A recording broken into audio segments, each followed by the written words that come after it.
ఒకప్పుడు 23, 25 సంవత్సరాలకే చాలా మందికి పెళ్ళిళ్ళయిపోయేవి. కానీ ఇప్పుడు 30 సంవత్సరాలొచ్చినా చాలా మందికి పెళ్ళిళ్ళవ్వట్లేదు. ఇది సొసైటీ ఫెయిల్యూరా? లేకపోతే జనరేషన్ ప్రాబ్లమా? లేకపోతే మనకి కంప్లీట్‌గా పెళ్లి మీద ఒపీనియనే మారిపోయిందా? అసలు ఈ కాలంలో పెళ్ళిళ్ళు ఎందుకు ఆలస్యం అవుతున్నాయనే దాని గురించి ఈ వీడియోలో క్లారిటీగా, హానెస్ట్‌గా మాట్లాడుకుందాం. అసలు ఈ టాపిక్ అవసరమా అని అడిగితే అవసరమనే చెప్తాను. ఎందుకంటే పెళ్లి కాకుండా ఉండే వాళ్ళని అడిగి చూడండి. వాళ్ళ ఫ్యామిలీ ఎంత ప్రెషర్ తీసుకుంటుంటారో అప్పుడు అర్థమవుతుంది. ఓకే. టాపిక్‌లోకి వెళ్ళిపోదాం. ఈ కాలంలో మ్యారేజ్ అవ్వకపోవడానికి చాలా రీజన్స్ ఉన్నాయి. కానీ వాటిలో మనం ముఖ్యంగా ఒక 5 వాటి గురించి మాట్లాడుకుందాం. వాటిలో మెయిన్‌గా భయం, కన్‌ఫ్యూజన్, ప్రెషర్, ఎక్స్‌పెక్టేషన్స్, నమ్మకం లేకపోవడం. ముఖ్యంగా ఈ 5 ఫ్యాక్టర్స్. వీటి గురించి మనం వీడియోలో కంప్లీట్‌గా మాట్లాడుకుందాం వన్ బై వన్. ఇక్కడ నేను పెళ్ళిళ్ళు లేట్‌గా చేసుకోవడం కరెక్టా? రాంగా? అని దాని గురించి చెప్పట్లేదు. ఏ సిట్యుయేషన్‌లో మనం లేట్‌గా చేసుకోవాలి? మనం లేట్‌గా చేసుకున్నందుకు మనకి క్లారిటీ ఉందా? లేదా? దాని గురించి ఈ వీడియోలో మాట్లాడబోతున్నా. ముఖ్యంగా భయం.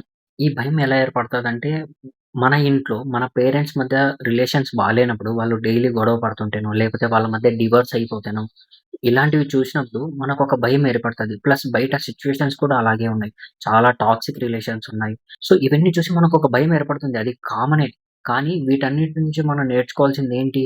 ఇవన్నీ మనకొక లెసన్స్ అన్నమాట. మనం ఏ తప్పులు చేయాలి? ఏ తప్పులు చేయకూడదు? ఎలా నడుచుకోవాలి? మన లైఫ్‌ని ఎలా లీడ్ చేసుకోవాలి అని వీటి నుంచి మనం నేర్చుకోవాలే తప్ప, వీటికి భయపడి మనం మ్యారేజ్ వద్దనుకోకూడదు. Second pressure. ప్రెషర్ అంటే మోస్ట్‌లీ ఫైనాన్షియల్ ప్రెషరే. ఎవరినైనా అడుగు ఏరా ఇంకా పెళ్లి చేసుకోలేదంటే, "అరే సెటిల్ అవ్వాలిరా. అరే సెటిల్ అవ్వాలిరా. అరే కొన్ని అప్పులున్నాయిరా. అవి కట్టేసి చేసుకుంటానురా.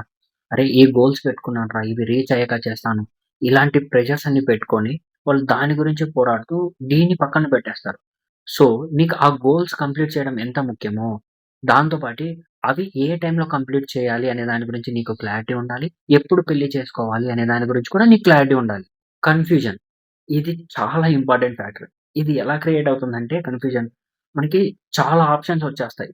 ఒకటి ఫైనాన్షియల్‌గా సెటిల్డ్ ఫ్యామిలీ నుంచి రావచ్చు. అమ్మాయి కానీ, అబ్బాయి కానీ.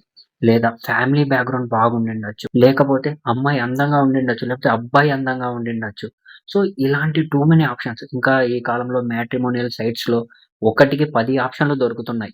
అబ్బాయిలకేమో గాని, అమ్మాయిలకి మాత్రం చాలా దొరుకుతున్నాయి. సో, ఆ కన్‌ఫ్యూజన్‌లో కూడా ఇంకా బెటరొస్తది మని కంపేర్ చేసుకొని ఇదొద్దులే, ఇదొద్దులే, ఇదొద్దులే అని కన్‌ఫ్యూజన్‌లో ఎళ్ళిపోయి లాస్ట్‌కి ఏది దొరకకుండా అయిపోతాం.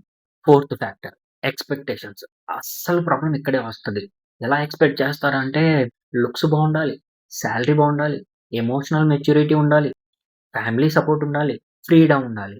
ఇన్ని ఎక్స్‌పెక్టేషన్స్‌తో వస్తే ఎవ్వరు దొరకరు. ఎందుకంటే కొన్ని చోట కొన్ని దొరుకుతాయి. కొన్ని చోట కొన్ని దొరకవు. సో, మీరు అడ్జస్ట్ అవ్వాలి. అలా అడ్జస్ట్ అయినప్పుడే లైఫ్ బావుంటది. ఎందుకంటే నో మ్యారేజెస్ ఆర్ పర్ఫెక్ట్. ఒకరి కోసం ఒకరు కాంప్రమైజ్ అయినప్పుడే అది పర్ఫెక్ట్ మ్యారేజ్ అవుతుంది. లాస్ట్ ఏంటంటే నమ్మకం లేకపోవడం. ఇది ఎలా జరుగుతుందంటే మనం బయట చూస్తుంటాం. ఒక అబ్బాయి, ఒక అమ్మాయి లవ్ చేసుకుంటుంటారు. ఒక టైమ్ వస్తది. ఇద్దరు విడిపోతారు. తను ఒకరిని చేసుకొని ఎళ్ళిపోతది. వీడు ఒకరిని చేసుకొని ఎళ్ళిపోతాడు. సో, ఇలాంటివి చూసినప్పుడు లేకపోతే మన పక్కింట్లోనో, ఎదురింట్లోనో లేకపోతే మనం న్యూస్‌లో చదువుతుంటాం. లవ్ చేసిన అబ్బాయిని పెళ్లి తర్వాత ఆ అమ్మాయి వెళ్ళిపోయింది. లవ్ చేసిన అబ్బాయితో. ప్రేమించిన అబ్బాయి కోసం భర్తనే చంపేసింది. ఇలాంటివి చూసినప్పుడు ఏమైతదంటే కొంతమందికి పెళ్లి మీద నమ్మకం ఎళ్ళిపోతుంది. సో, వాళ్ళు కూడా లేదులే మళ్ళీ చేసుకుందాం. చేసుకోకపోతే ఏమైతదిలే అనే మాటకొచ్చేస్తారు.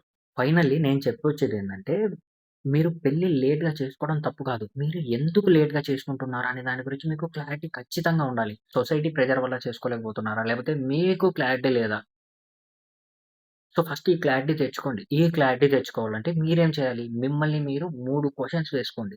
ఈ 3 క్వెషన్స్ వేసుకుంటే ఖచ్చితంగా మీకు క్లారిటీ వస్తది.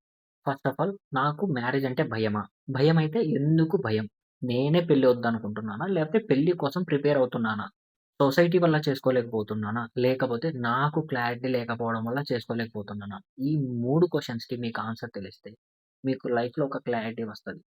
సో, ఈ వీడియోలో ఫైనల్‌గా నేను చెప్పేదేంటంటే, మీరు పెళ్లి లేట్‌గా చేసుకోవడం తప్పు కాదు. మీకు క్లారిటీ లేకుండా చేసుకుందాంలే అని ఆగిపోవడం తప్పు. Think with clarity, decide with courage. Thanks for watching this video. మీ భాషా భావాలు.